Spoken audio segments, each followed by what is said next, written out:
လူယုံမာတွေပေးတဲ့ဘွဲကိုယူပြီးတော့လှုပ်ရှားကြတာအစိုးဆုံးပါပဲနော်အဲ့ဒီဘွဲကြီးတွေနဲ့ကားကြီးတွေမှာရေးပြီးတော့ပြီးတော့ဘိန်းကုံကူးနေတဲ့ခေါင်းကပြောခဲ့တဲ့တီရီသုရမတိန်ကြီးလို့နော်အများကြီးပါပဲပတ်စံဘလောက်စစ်အာဏာရှင်ကိုနော်လူလိုက်ရင်ဒီဘွဲရတယ်ဟေ့ဆိုတာတွေလုပ်နေကြတာပဲနော်သူတို့ကို3600ပေးလိုက်ရင်ရမယ်3000ပေးရင်ဘွဲရမယ်3000ပေးရင်ဘယ်ဘွဲရမယ်ဆရာနာရှင်နဲ့ပေါင်းပြီးတော့အလှဘာကိုပြထားရင်ရမယ်ဟေ့ဆိုတော့ဒါတွေကတမင်ကအာဏာရှင်ကနော်သူတို့ခိုးထားတာတွေကိုမမြင်ဖို့တိုင်းပြည်ကြီးကတာရဏကြီးစီပင်နေပါတယ်ပြန်ပွားနေပါတယ်ဒါတွေနဲ့လက်ဝဲလုပ်ချင်လို့ရှင်အပန်း9000ပြူပွဲတွေ1000ပြူပွဲတွေ600ပြူပွဲတွေအဲ့ဓာတွေအတွက်ကိုဒီတီရီသုရမတိန်ကြီးတွေကိုခေါင်းကပြောခဲ့တဲ့အပါ1000ပြူပြီးရင်ဘယ်လိုပွဲရမယ်စရှိတွေဖြစ်ဘာသာတာရဏနဲ့ပေါင်းပြီးတော့ကလေးလေးကြီးကြထားကြတာပဲနော်ဒါတွေကိုဘုန်းကြီးတွေကမသိဘူးသိတယ်သူတို့နှကန်းစီဆိုးနေလို့မိစ္ဆာជីဝါတွေလက်မခံတင်မြန်သိတယ်တို့တော့လည်းပဲပြည်သူတွေဘာဖြစ်ဖြစ်အာဏာရှင်လက်အောက်မှာခွေးတဲ့အောက်တန်းကြတဲ့ဘဝတွေဖြစ်ဖြစ်ဟေ့ဆိုပြီးတော့သူတို့ကလစ်လူရှုပြီးတော့နေကြတာမပြောဘူးဘုရားချောင်းပေးပြပါဗျာဒီဘရေးဆိုတာစနစ်တစ်ခုကိုအတုနိုင်ပါသလားဗျာစီးပွားရေးဘဝတိုးတက်အောင်မြည်စသဖြင့်ပညာရှင်လိုမျိုးအခကြီးငွေယူတင်တန်းပေးဖွင့်လှစ်နေတာတွေတွေ့မြင်ရပါတယ်ဗျာ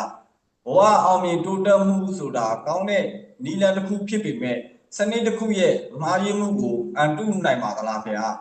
စနစ်တစ်ခုကိုမတုနိုင်ပဲစီးပွားရေးဘဝတိုးတက်အောင်မြည်ဆိုရင်မိစ္ဆာစီဝဖြစ်နိုင်ပါသလားဗျာနောက်ပြီးတော့စီးပွားရေးဘဝတိုးတက်အောင်မြည်အတွက်ဆိုပြီးတော့ဘွဲလူဂုံတူအဆောင်ရောင်စသဖြင့်ကြောင်းအောင်မှုတွေဂုံပကာသနာပြတာဟာကိုကျိုးစီးပွားဆရာချင်းဖြစ်တဲ့အတွက်ဖះဟောနဲ့ညီပါသလားဆရာတော်ရဲ့အမြင်လေးကိုလည်းဟောကြားပြီးတော်မူပါဗျာမေကုံမေရှောက်ပေးတဲ့အတွက်ကြောင့်ကျေးဇူးအများကြီးတင်ပါတယ်နော်အခုမေကုံရှင်မေးတဲ့ဟာတော့ဦးဇင်းတို့ကျေလဲကျေပြန့်တယ်ပေါ့နော်ပြောစရာတွေလေးအများကြီးပဲရှိပါတယ်ဘယ်တိုင်းပြည်မှာဆိုအရေးကြီးဆုံးကတော့ဦးဇင်းတို့နိုင်ငံရေးစနစ်ကောင်းမှာအရေးကြီးဆုံးပါပဲ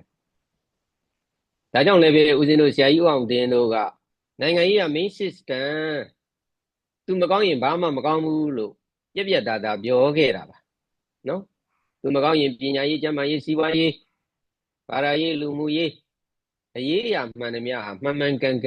ဘာမှမဖြစ်ဘူးအာဏာရှင်တွေနဲ့ပေါင်းစားတဲ့နော်ခိုးစားတဲ့မိစ္ဆာဇီဝလမ်းစဉ်ပဲလမ်းပွင့်တယ်ဒါရီဟာလုံးဝကောင်းတဲ့လမ်းကြီးမဟုတ်ပါဘူးအဲ့တော့ပညာရှင်အစစ်ဟေ့ဆိုရင်ဘယ်ဟာအရေးကြီးတယ်လဲဆိုတာကို तू ကသိရတယ်နော်ဘယ်ဟာအရေးကြီးဆုံးလဲဟေ့ဆိုတာရဲရင်ပြောရတယ်ဒါကြောင့်မလို့ဆရာကြီးဦးဝင်းတင်တို့ဟေ့ဆိုရင်ဒါပညာရှင်အစစ်တွေပဲနော်ဒီစာနယ်ဇင်းပညာတွေသတင်းပညာတွေနိုင်ငံသားတွေမှာအထိဒါတွားရောက်ပြီးတော့သင်ကြားလာခဲ့တာအင်မတန်မှလည်းနော်အင်္ဂလိပ်လိုနော်ပြောတာတွေကိုရေးတာတွေကိုအင်မတန်မှတကယ် great ကျွမ်းကျင်တဲ့ဆရာကြီးနော်သတင်းစာအန္တဝရီသတင်းစာဆရာကြီးဒါဦးဇင်းတို့အားလုံးလည်းသိကြတဲ့အတိုင်းပဲကုရီတို့နော်ဘာသာပြန်စာအုပ်တွေအင်္ဂလိပ်ကနေပြီးတော့မြန်မာပြန်ဘာသာပြန်စာအုပ်တွေကစရေးသားထုတ်ဝေခဲ့တဲ့ဆရာကြီးပဲနိုင်ငံရေးမကောင်းရင်ကျန်တာတွေမကောင်းဘူးဆိုတာသိတဲ့အတွက်ကြောင့်နိုင်ငံရေးကောင်းမှုအတွက်တိုက်ပွဲဝင်ခဲ့တာပါနော်ဒါကြောင့်မလို့ထောင်ထဲမှာ18နှစ်19နှစ်ကြာအထိနေခဲ့ရဒါကြောင့်မလို့ဆရာကြီးရေးတဲ့ဘာလဲရဲ့လူငရဲဆိုတာအလုံးတာဖတ်ကြည့်ရင်သိမှာပဲသူထောင်တွင်းထဲမှာဖြတ်တန်းခဲ့ရတဲ့ဟာဒီပညာရှင်ကိုဘယ်လောက်ထိစစ်အာဏာရှင်တွေက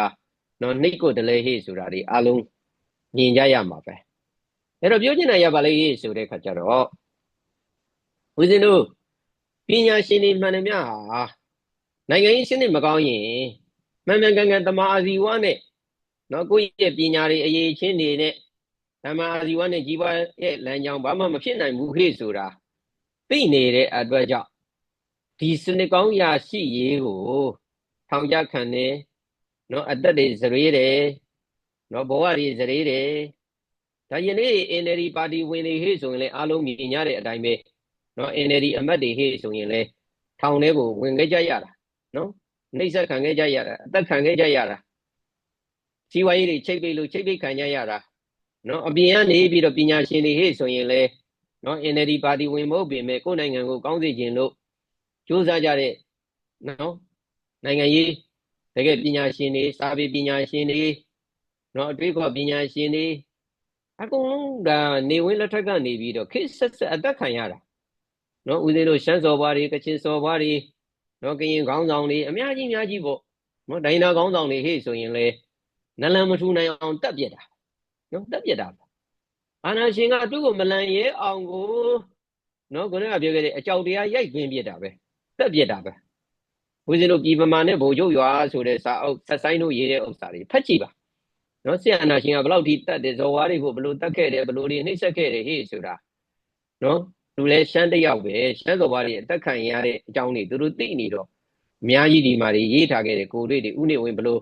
AGI စကန်မှာသူစကားနားမထောင်ရင်ဘယ်လိုနှိမ့်ဆက်ပြီးတက်ဖြတ်တယ်ဟေ့ဆိုတာတွေနော်စာအုပ်တွေအများကြီးပါပဲတကယ်တမိုင်းမှန်စာအုပ်တွေအာနာရှင်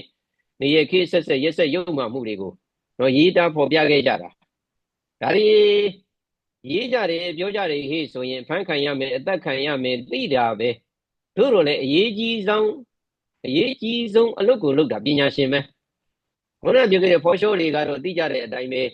တကယ်အစစ်မှန်ကိုမပြောရဘူးကိုဘယ်လိုစားပေါက်ချောင်မလဲကိုဘယ်လိုရမလဲဟေ့ဆိုတာကိုအတ္တရှင်းတန်းတင်ကြတာဒီကြတဲ့ပို့ဆိုတာကတော့လူယုံမာတွေပေးတဲ့ဘွဲကိုယူပြီးတော့လှုပ်ရှားကြတာအစိုးဆုံးပါပဲနော်အဲ့ဒီဘွဲကြီးတွေနဲ့ကားကြီးတွေမှာရေးပြီးတော့ပြီးလဲပြီးတော့ဘိန်းကုံကူးနေတဲ့ခေါင်းကပြောခဲ့တဲ့တီတီသုရမတင်ကြီးတို့နော်အများကြီးပါပဲပတ်စံဘလောက်စစ်အာဏာရှင်ကိုနော်လူလိုက်ရင်ဒီဘွဲရတယ်ဟေ့ဆိုတာတွေလုပ်နေကြတာပဲနော်သူတို့ကိုသိန်း6000ပေးလိုက်ရင်ရမယ်သိန်း8000ပေးရင်ဘယ်ဘွဲရမယ်သိန်း1000ပေးရင်ဘယ်ဘွဲရမယ်စစ်အာဏာရှင်နဲ့ပေါင်းပြီးတော့အလူပါကိုပြထားရင်ရမယ်ဟေ့ဆိုတော့ဒါတွေကတမင်ကအာဏာရှင်ကနော်သူတို့ခိုးထားတာတွေကိုမမြင်ဖို့တိုင်းပြည်ကြီးကတာရဏကြီးစီပင်နေပါတယ်ပြန်ပွားနေပါတယ်ဒါတွေနဲ့လက်ဝဲလုပ်ချင်လို့ရှင်အပန်း9000ပြူပွဲတွေ1000ပြူပွဲတွေ600ပြူပွဲတွေအဲ့ဒါတွေအတွက်ကိုဒီတီတီသုရမတိန်ကြီးတွေကိုခေါင်းကပြောခဲ့တဲ့အပန်း1000ပြူပြီးရင်ဘယ်လိုပွဲရမယ်စရှိတွေဖြင့်ဘာသာတာရဏနဲ့ပေါင်းပြီးတော့ကလေးလေးကြီးကြထားကြတာပဲနော်ဒါတွေကိုဘုန်းကြီးတွေကမသိဘူးသိတယ်သူတို့နှကန်းစီဆိုးနေလို့မိစ္ဆာជីဝါတွေလက်မခံတင်မြန်သိတယ်တို့တော့လည်းပဲပြည်သူတွေဘာဖြစ်ဖြစ်အာဏာရှင်လက်အောက်မှာခွေးတဲ့အောက်တန်းကြတဲ့ဘဝတွေဖြစ်ဖြစ်ဟေ့ဆိုပြီးတော့သူတို့ကလက်လူရှုပြီးတော့နေကြတာမပြောဘူးဘာလို့မပြောလဲဟေ့ဆိုရင်နံပါတ်1ဘယာဂတိကြောက်တယ်နော်ထောင်ကြခံရမှာကြောင်ကြီးဆုံးရမှာပွဲတွေမရမှာဆက်ရှိတွေဖြင့်သူတို့မှာဘယာဂတိကြောက်တယ်ပြီးတော့စန္ဒာဂတိ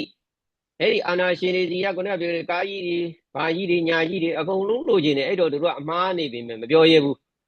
ခုနကပြောတဲ့ဆရာနာရှင်နဲ့ပေါင်းစားတဲ့ဒီခရိုနီတွေစီကနေပြီးတော့မျိုးမျိုးမြက်ချောင်းကြီးတွေလိုချင်တယ်ကားကြီးတွေလိုချင်တယ်နော်အဲ့ဒီ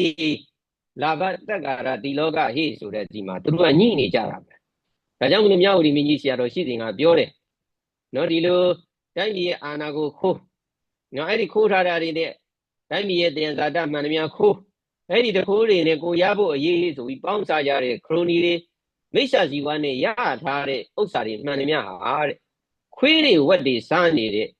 မစင်ကဲ့သို့ယွန်ရှာရမယ်တဲ့နော်ပညာရှင်မှန်သမျှအဲ့လိုအလုပ်ကိုမလုပ်ဘူးတဲ့နော်ရှောင်ကျင်ကြတယ်တဲ့အခုကတော့အဲ့ဒါတွေကိုမြင်ရင်ရှက်ရင်ဘုန်းကြီးတွေရောခရိုနီတွေရောအကုန်လုံးပေါင်းစားနေကြတာဒါခွေးထက်အောက်တန်းကြတဲ့အသည့်လို့ခေါ်ပါတယ်နော်ဒါကြောင့်မလို့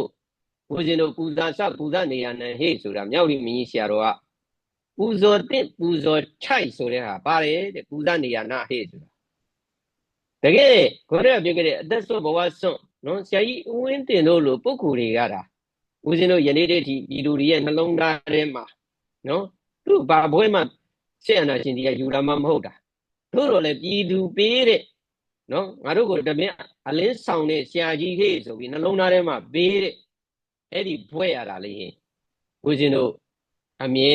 တမ်းထိုက်တန်နေတဲ့ဘွဲဖြစ်တယ်အာနာရှင်တခိုးတွေစီကယူတဲ့ဘွဲတွေကတော့အာနာရှင်နဲ့ပေါင်းပြီးတော့ကန်ထရိုက်ရဖို့နော်စီဝါရေးတွေအဆင်ပြေဖို့သူတို့တင်တန်းတွေအောင်မြင်ဖို့အတွက်လုပ်တာတွေမှန်တယ်များတော့ဒါတွေဟာအားလုံးကတိုင်းဖြစ်ပြီးဖြစ်ကိုပြည်သူလူထုတွေရဲ့ဆင်းရဲခံစားနေရတဲ့ဘဝတွေကိုလိလိရှုပြီးတော့ကိုဘဝကောင်းစားရေးအတွက်ချနှင်းသွားကြတဲ့သူတွေပဲဖြစ်ပါတယ်လို့ဖြေကြပြလိုက်ပါတယ်ကျေးဇူးတင်ပါတယ်